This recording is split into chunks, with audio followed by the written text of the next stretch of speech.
is up, my geeks and freaks? Big Girl Geek here with a brand new review. And today I'm here to review the Justice League versus the Fatal Five. Y'all know what time it is. It's time for the Geek 2, Jam. 1. Finally, I feel like I've been waiting for this movie forever to show up on the DC app. I have the DC app. I pay my $6.99, but I'm like, other people were watching the movie before it even came out on the DC app. I kept going to the DC app and it kept saying, coming soon, available soon, not working when I tried to watch. But it's finally posted. I don't know what took them so long. I'm like, that's the DC app. It should be on the DC app first. I was like, I am not paying $20 for this movie on like iTunes when I know it should be on the DC app. But all that aside, I did finally get to see the film, and here is my review. Okay, so the film opened up in the 31st century, and we see the legions of superheroes and 3 members of the Fatal Five trying to steal the time machine. And oh, I did write notes, so you know, if you see me looking down, it's my notes. Yeah, they're attacking the legions of superheroes, and it's Starboy, Saturn Girl, and Brainiac. 5, and they're, you know, I guess they're, we don't know, but it seemed, I thought maybe they were the only surviving members, but I think they were just the only ones there at the time. I was a little confused as to why the rest of the Legion superheroes weren't there. I don't recall them saying why they were absent in that time, but they're fighting them, and they the Fatal Five end up getting the time machine, but Starboy ends up going with them, and then they end up coming to present day Gotham, and they get stuck. Starboy does something, and they get like suspended in time, except Starboy, but he's starting to lose his memory because he has a mental illness, and he forgot to take his medication. So if he forgets to take his medication, he starts losing memories, and he starts, you know, just not making sense when he talks. And he goes to a pharmacy thinking that the pharmacy was going to have his medication, but then, you know, realizing that he's in the wrong time. And then he ends up, because no one's taking him seriously because of his costume, he ends up just walking around naked. And the cops are called, and he tries to run away, and then he runs into Batman, and Batman takes him into Arkham. Then we see Superman and Mr. Terrific finding the time machine, the sphere, and they have it, you know, locked away for safekeeping. So it's like a little bit of a time jump, 10 months or a year later, something like that. I think 10 months later, and then we see Jessica Cruz dreaming. She is dreaming about an incident she had in the woods where she saw some guy burying some bodies he murdered, and then she was with 2 of her friends hiking, and he killed 2 of her friends, and she fell off a cliff and survived. So she's dealing with that, and she has PTSD from that situation. So we see her getting a call from the Green Lantern ring and all that, and Wonder Woman trying to say, you know, shows up saying, you can't avoid us, why are you ignoring our calls, you know, we need your help, or we want you to be a full member of the Justice League, that sort of thing. Excuse me. But she's not really having it. So we see in Gotham, Miss Martian is trying to prove herself to Batman because she wants to join the Justice League full time. She's inexperienced, but she's still good. And then it cuts to while Mr. Terrific working on Spear. He brings down the field, the status field, and he frees the Fatal Five. So there's a fight with them. They escape, and the Persuader's axe cuts through Superman, and he bleeds. He bleeds. Excuse me. But they save him. They end up, you know, taking him back to headquarters, their technology and whatever, and you know, they save him. So the rest of the team, they end up going to fight the Fatal Five. The Fatal Five wants Jessica Cruz. Starboy comes. He ends up coming to the rescue, escaping the Arkham Asylum.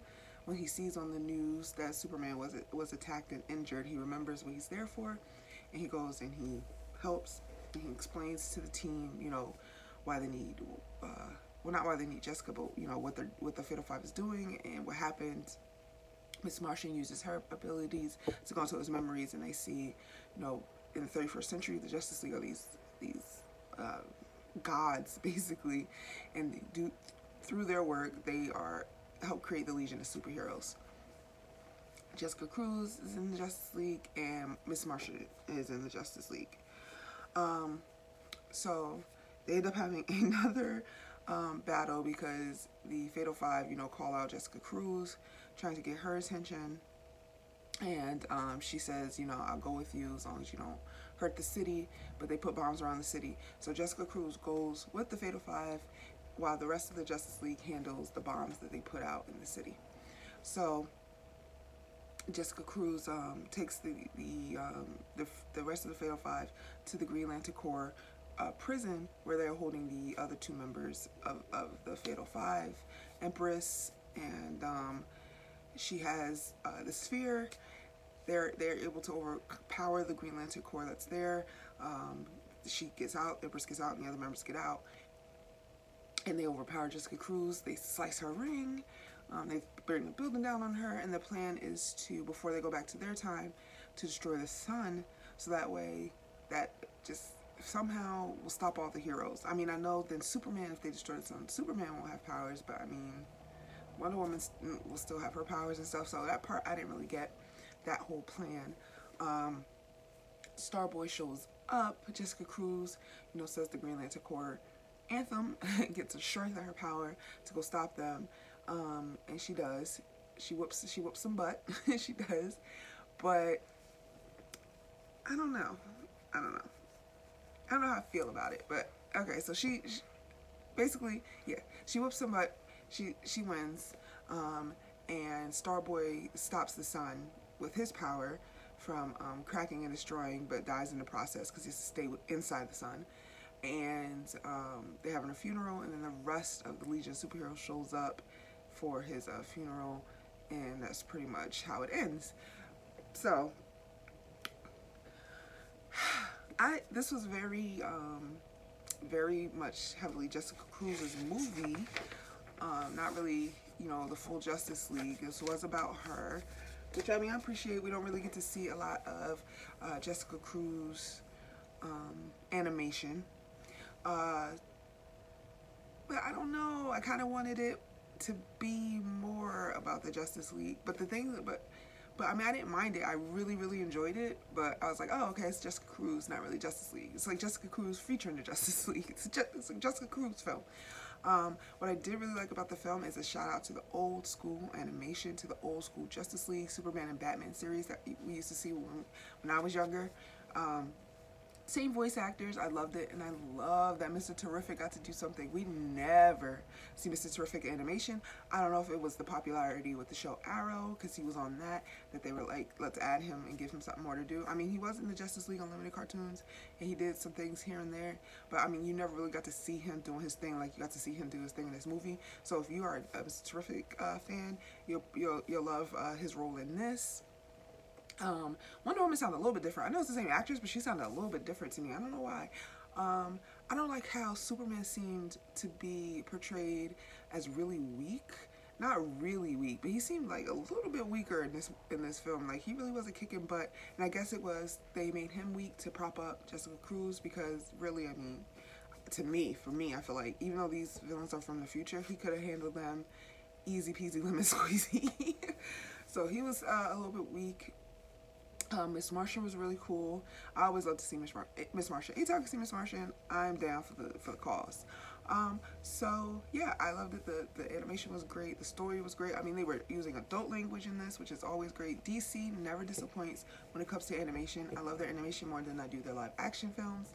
So I mean, I really loved it. If I had to give this film a grade or a number I would get out of 10, I would give it an 8 out of 10. I absolutely loved it. I was so happy.